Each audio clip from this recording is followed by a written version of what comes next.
Join the Marni On The Move podcast and our Sub 5 series from the U.S. Olympic Marathon Trials, where we will be interviewing brand founders, athletes, and more. Get ready for an action-packed series of conversations. Nick, it's so awesome to have you today on the Marni On The Move podcast and on our YouTube channel. For my listeners, Nick is a 5-time Olympian, 2-time medalist. Nick is also the community manager at Tracksmith. He's the first person to manage the amateur support program at Tracksmith, which we're going to talk about today because we are here at the U.S. Olympic Marathon Trials in Orlando, and Nick has been down here for at least a week, right? Running the training camp that we've all seen on Instagram and social. So talk to me about the Tracksmith Amateur Support Team program. Yeah, no, it's a ton of fun. Obviously, I was fortunate enough to run at the highest level of the sport, and a lot of doors were open for me in my career, and I sort of had the red carpet laid out for me. But there's a ton of really, really high-level athletes who graduate from college, and then a professional contract's not available for them, and so they're like trying to navigate this wild west of competing on their own without any sort of sense of being a part of a team or any sort of support. And so at Tracksmith we chose to find a niche within the space of elite athlete support, and rather than just having a handful of professional athletes, we allocated our resources to set up a program that acts as a bridge for those athletes that are caught in that sort of like in-between stage. Right. To help them make that next jump eventually, or to support those athletes that are content to be full-time workers, like the majority of our athletes here in the marathon are. They've all got 9 to 5s, but they still want to compete at a really high level, but still feel like they're part of something bigger than themselves, and it's empowering that when they're on the start line that there's other athletes that are wearing the same uniform. And it's just been a real big privilege and humbling for me being around so many incredible people, first and foremost. Having the word amateur in the title of the program, I think, makes the program self-selective in many ways. Okay. There are no egos, no drama queens, no prima donnas. It's everyone that is just very grateful for any support they get, and so the time that we're able to actually like really lay down the red carpet for them, and that's at the Olympic trials in track and marathon. Like, so this week we've put on a camp for heat acclimatization here in Orlando which is so important because it can be hot. It hasn't been. And it's not going to be too hot in the race, thankfully, but at least they had that option to prepare their bodies for it. And it's just been really fun, like seeing them enjoy each other's company, and we get to sort of just come along for the ride for their journey. And Tracksmith is the largest brand that has the most athletes. I think they have 20% of the 20% field, of the field will be 50% are women running in our kit this weekend. So yeah, that's a really we're very humbled but privileged to get to be a part of so many athletes' journeys. And as someone who is like an amateur, everyday runner and athlete, I know it's so important to have certain things like getting massages, going to the chiropractor, nutrition, hydration, education. So talk to me about how you offer this to athletes and what you're doing today. We're here at the Grand Bohemian Hotel in Orlando, and you have an entire suite for athletes to swing by, and so talk to me a little bit about that. Yeah, obviously we have 170 athletes in the program total, so we can't lay it on thick, all the support all year round for that many athletes, but at the big moments, that's when we can sort of bring in everyone together, pool all of our resources. And before the camp even started, we hired the services of the Canadian Institute of Sport to provide heat acclimatization consulting, so they could help the athletes plan out their strategy for the weeks and months before. And then the camp in Orlando, but now on race weekend as well, to have some trusted hands to provide therapy to get any aches or niggles or any stiffness out of their legs before the race.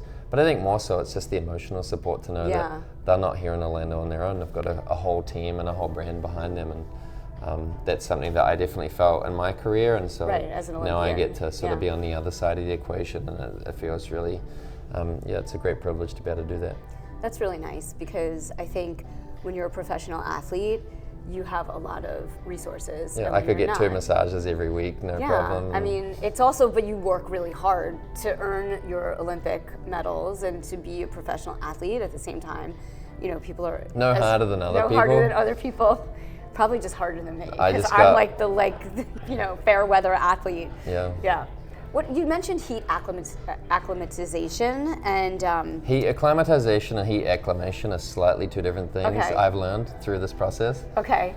Heat acclimatization is going to an environment to be able to prepare your body for it. Okay. Heat acclimation is when you simulate that environment in an environment that doesn't have those conditions. Oh wow, okay. That's so interesting. ideally we wanted to provide them to come to Orlando rather than having to set up a heat chamber in their garage in the middle of New Hampshire. Or to run in a sauna. Yeah, all of that sort of stuff. Yeah. I think I should have done that, because I just did the half marathon in Miami. And I heard it was really hot down there. I mean, humidity and heat are two different things, and they really, together are crazy. And I think everybody was worried about the the Olympic trials being super hot. It could have been. Last week it was hot here. Yeah. So how can someone apply to get into the Tracksmith amateur program? We have a cap of total number of athletes, so we have 150 as our cap normally, and we allow the applications to be very democratic. Generally, if a brand wants to sponsor an athlete, they go headhunting them and they tap them on the shoulder via an agent or a coach or maybe directly to the athlete. So there might be talented athletes out there that just never have the opportunity to present their case to a brand, right? Right. We wanted to flip that approach where anyone is eligible to apply, but we let the quality of the athletes determine where that cutoff point's going to be. We'll take the best 150 athletes with a few caveats. We want to have a lot of diversity in the range of disciplines that are represented. So in track and field, we want to have shot putters to distance runners to long jumpers to race walkers, everyone in between. And we also want to have a cohort of marathon runners as well. And so we have, I think I set the cap at 70 athletes or 60 athletes in a marathon. Okay. But we also didn't want to turn down anyone who had qualified for the trials. And so we ended up having, I think, 90 athletes total in the program, 82 of which qualified for the trials. That's amazing. And only 7 had to pull out through injury, so we have about 75 total. That is incredible.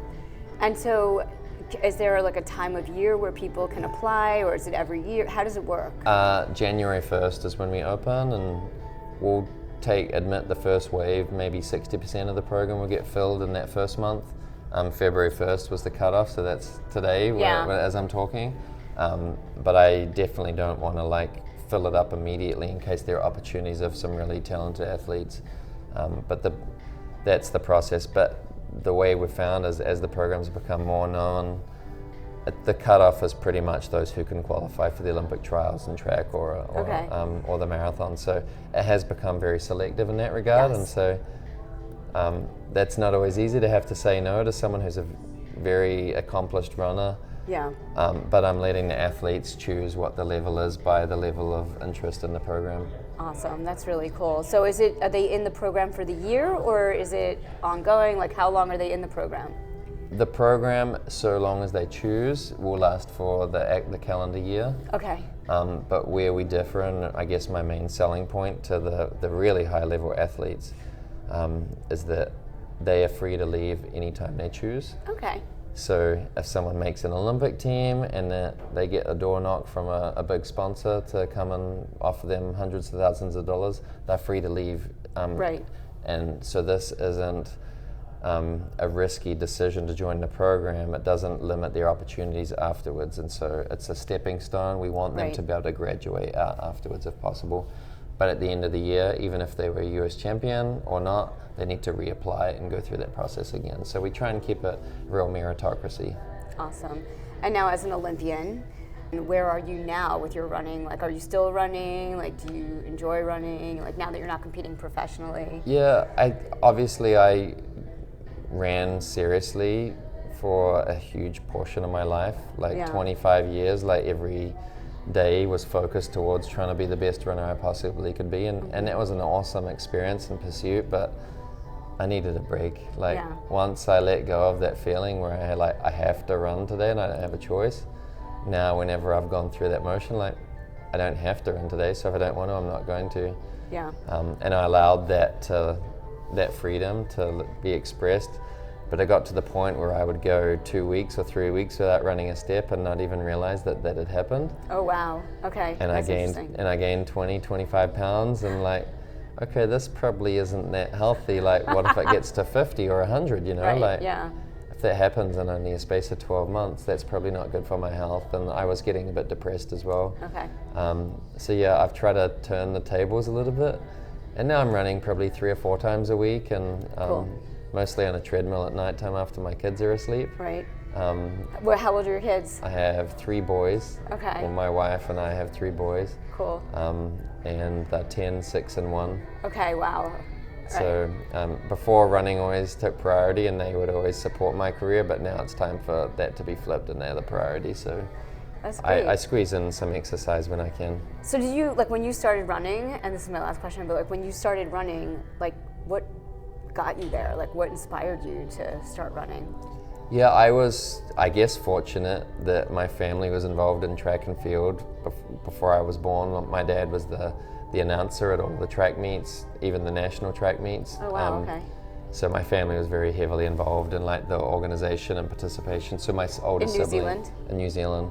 Yeah. So my siblings competed for the local track clubs and that sort of thing, and I guess it was natural that I was begging to be able to race as soon as I was allowed. So we'd lie about my age. So you're not allowed to compete until you're 7. Okay. So as a 5-year-old, I'd put on a 7-year-old age tag on my shirt and start running. But most of my peers who started that young, they all quit by the time they got to high school. Right. So I had a little break during the first couple of years of high school, and then I got back into it just because I knew it was something I could do even though I was little. Yeah. I was a teeny tiny kid in high school, and even though I wanted to play team sports, I was just too small for them. So running became the default sport that I could have success at. And then when I hit my growth spurt, I was away with the races, and Yeah. I'd lost the opportunity to play team sports anyway. But in my senior year in high school, I improved my mile time from 4:22 to 4:01.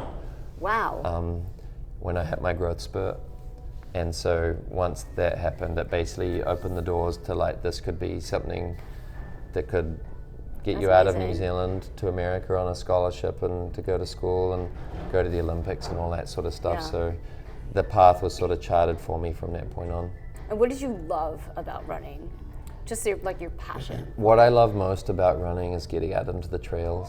Yeah. I hate running on a straight road. I hate being able to see where I'm working towards. I like the distraction and the agility of dodging rocks and sticks and Okay, cool. tree roots and all that sort of stuff. So I do nearly all of my running when I was at my peak, 90 miles a week. Even though I was a track racer, I would do all my base training and my mileage on single track trails and that sort of stuff. So I don't want to get into trail racing though, because it's all like ultra races. Yeah. I want to do like 3 miles over trails, that sort of thing, if that existed. But I could do that maybe, like, because everybody asks me if I want to, if I'm a trail runner, and I mean, no, that's okay. I mean, and mostly it's because I have no human GPS, and I don't trust the phone.